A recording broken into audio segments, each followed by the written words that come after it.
My name is Elijah Smith. I'm a college senior, about to graduate. After graduation, I'm planning to work for a local food manufacturing company. My dad is the CEO of the company, and I'm set to take over the family business. I've been dating my girlfriend for 3 years now. Her name is Isabella Brown. Isabella is an excellent cook, and being with her is incredibly comforting. I think I might never meet another woman as wonderful as she is. I'm completely smitten. Once I start working and earning a stable income, I plan to propose to her. I thought my future plans were perfect. However, I never could have imagined what was to come.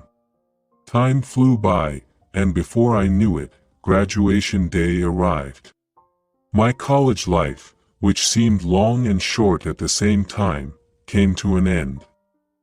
I still can't quite believe that I'm about to start working. But today, I'm more excited about my date with Isabella. It's been a while since we last went out together. We haven't been able to see each other much recently because of my thesis and her job hunting.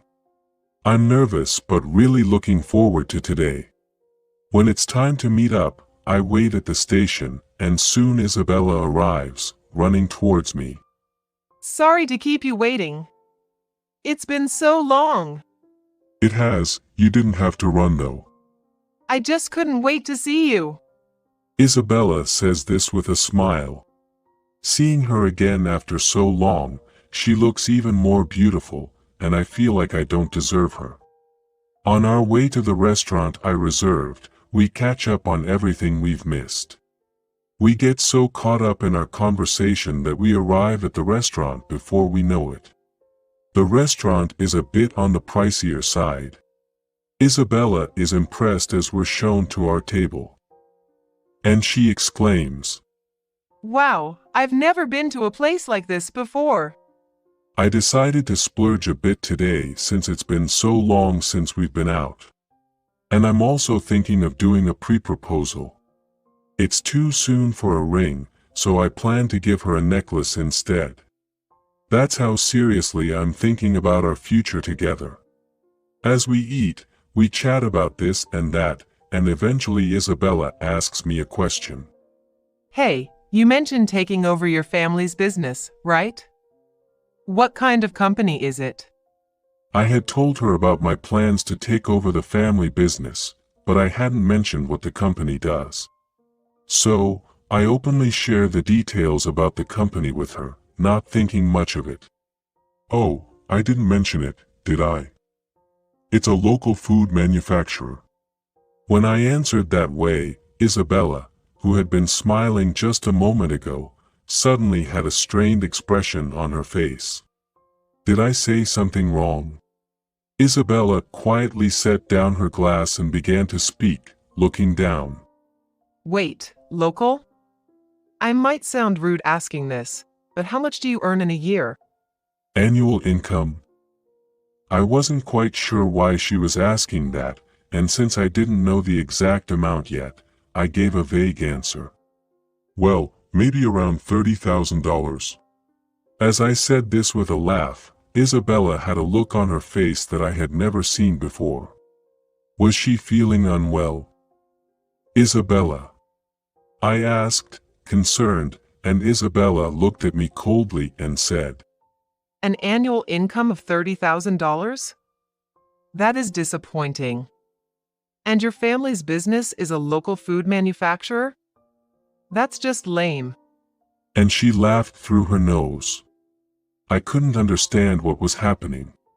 She had been so happy just moments ago.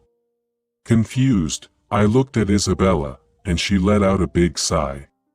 I was dating you because I heard you were the son of the CEO, but you're not even working in a company in the city?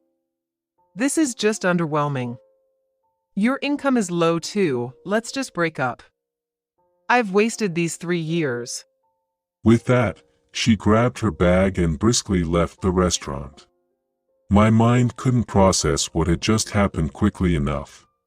So Isabella had been dating me from the start, not because she liked me, but because I was the son of the CEO. She saw me not as a person, but just as money. I was severely shocked. What the hell is that? I was a mix of sadness and frustration, and I couldn't hold back my tears. Left alone in the restaurant, I couldn't even give her the necklace. The relationship ended abruptly, leaving me with a feeling of emptiness. Time is cruel. No matter how badly I was dumped or how shocked I was, it kept moving forward. My life as a working adult had finally started. It was already decided that I would become a president one day, but to learn the basics of being a working adult and understand the nature of the field work, I was hired as a regular employee first. The rumor that the CEO's son was joining the company had already spread among the employees, and by the time I joined, I was somewhat of a celebrity inside the company. Being the next CEO, the other employees were being careful around me. Honestly, it was clear that some of them were trying to get on my good side for their own benefit, and it didn't feel good. At the same time, my peers didn't seem to have a good impression of me. They kept their distance even when I tried to talk to them. Right from the start, I felt isolated. However, there was someone who treated me kindly. That was Mia Garcia, one of my peers. Despite knowing that I was the president's son, Mia didn't act intimidated, spoke her mind, and didn't hesitate to question what I said if she had doubts. Mia was also a very observant woman. She quickly became a part of the company and started producing results among our peers. She was down to earth and independent, earning the trust of her superiors. Despite this, she didn't get carried away and remained serious about her work. Once, I asked her, "Why do you treat me normally even though I'm the president's son?" She looked puzzled and said, "So what if you're the president's son? You are you, right?" Her eyes weren't lying. I was genuinely happy that she saw me as an individual, not just as the CEO's son. One morning during the company meeting in morning, they announced that there would be a competition for the new employees. Pairs would be formed, and each pair would come up with a product idea. If our idea passed the competition, it would be commercialized. This was a pretty significant opportunity for us newcomers. Of course, I decided to participate. Right after the meeting in morning, I went straight to Mia. "Hey, would you like to work on a project with me?" Mia is highly competent and respected. She might have already been asked by someone else, but she's the only one I felt I could rely on. As I asked her nervously, she responded, "I'd love to. Let's make sure our idea gets picked." And that's how I ended up participating in the competition with Mia. From that point on, we spent our breaks and time after work discussing our project. Gradually, I found myself being drawn to Mia, who worked alongside me as an equal and wasn't afraid to share her opinions. On the day of the competition, our idea, which we had worked on together, was more polished than the others, and it was selected. Mia and I looked at each other and celebrated. I was really happy. Our efforts had paid off. After that, life became incredibly busy. Our product, unexpectedly, became a hit among the younger generation. It was featured on TV and various social media platforms, becoming famous nationwide. I couldn't believe that our product was becoming the next big thing. During a TV interview, I was introduced as the mastermind behind the hit product and the CEO. I didn't like being introduced that way. This project wasn't just mine. I became a bit sullen during the interview. That's when Mia gave me a firm pat on the back. Surprised, I turned to look at her, and she whispered, "Pull yourself together. Your abilities made this product a hit."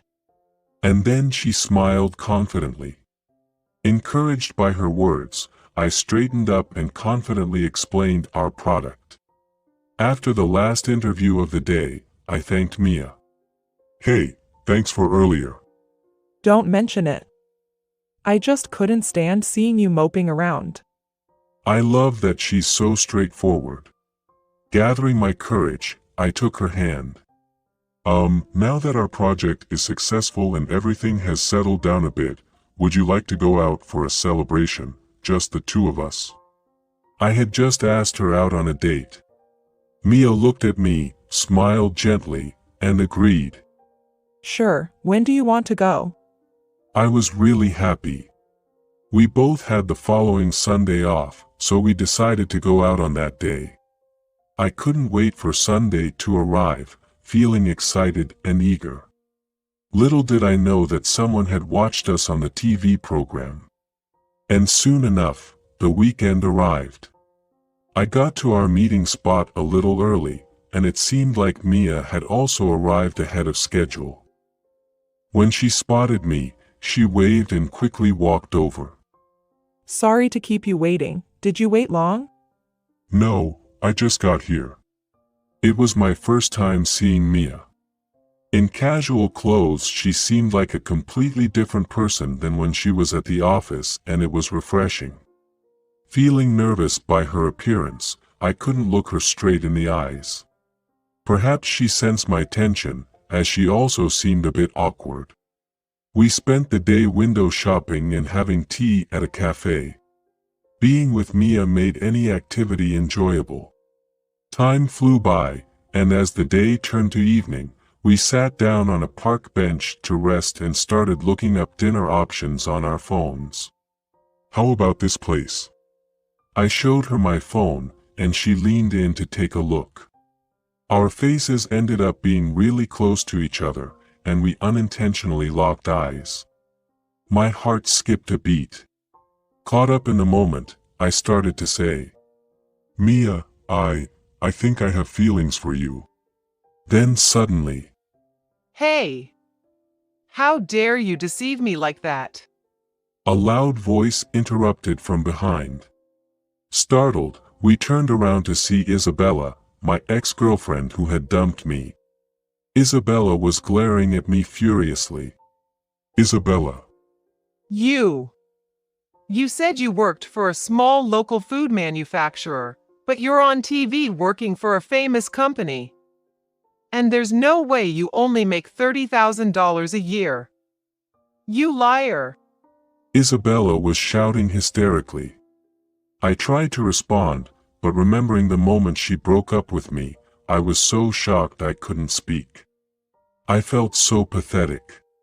Just when things were going well with Mia, why did this have to happen? That's when Mia stood up silently. I wonder if she's leaving. Well, if I see my ex-girlfriend coming and getting yelled at like this, Mia'd be disillusioned, wouldn't she? That's what I was thinking, when it happened. A dry sound of a snap echoed through the park. Mia slapped Isabella.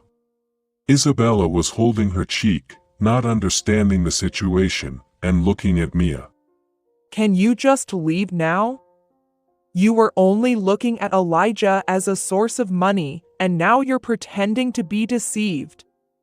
Are you stupid? Mia sharply rebuked Isabella. Isabella glared at Mia and scoffed. Huh? Who are you, anyway? Can an outsider please not butt in? Isabella's probably trying to provoke her, but Mia's face doesn't change color. Then, Mia said with a confident attitude, I'm dating Elijah. My name is Mia Garcia. We are on a date right now. Can you please not disturb us? At this, Isabella's face turned bright red with mad, and she tried to hit Ashley with her bag. What the? Next thing I knew, I was grabbing Isabella's hand, protecting Mia. Isabella had a shocked expression on her face. Why are you protecting her? I'm the one who got slapped. Isabella is desperately saying this while looking at my face, but I was quite mad because she ruined our date with Mia. Can you just leave? It's over between us.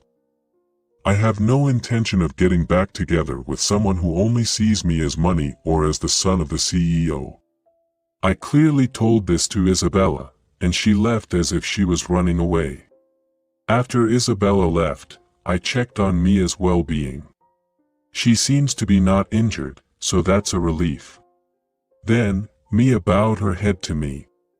I'm sorry for arbitrarily saying I'm your girlfriend, and for meddling in your business with your ex-girlfriend without knowing anything. Also, for slapping her.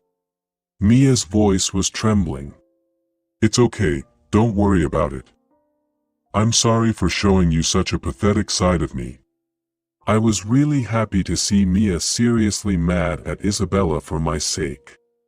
This is the first time someone has thought about me this seriously. I conveyed this to Mia. Then, Mia gradually brightened up and turned towards me. I got carried away and blabbered on. Besides, I like you, Mia. I really thought, if only you were my girlfriend. And then I accidentally spilled my true feelings. Realizing what I had just said, I looked at Mia and saw her face was bright red. Did you mean what you just said? Mia looked me straight in the eyes. I straightened up my posture and finally confessed. I like you, Mia. Will you go out with me? Then, Mia tightly grabbed my hand and said, Yes, I'd be happy to. With a beautiful smile. I was overjoyed, not caring about the eyes of the people around us. Mia pointed out calmly. We are in public, you know. I realized once again that I love this side of Mia. From that day on, Mia and I officially started dating. We went on numerous dates after that. Thinking back, my ex-girlfriend Isabella used to make me pay for everything, no matter where we went. But Mia is different. She tries to be my partner, to be on the same level as me. If I paid for a meal, she would insist on paying the next time. One day, she suggested going to a chain restaurant for a date. Surprised, I asked her, Are you sure you don't want to go to a fancier place? Mia smiled and said, It's not about where we go, but who I go with that matters to me. I felt truly fortunate to be with someone who saw me for who I am, not for my title. When I'm with Mia, I can be myself. So I want to continue building happiness for her, as my true self.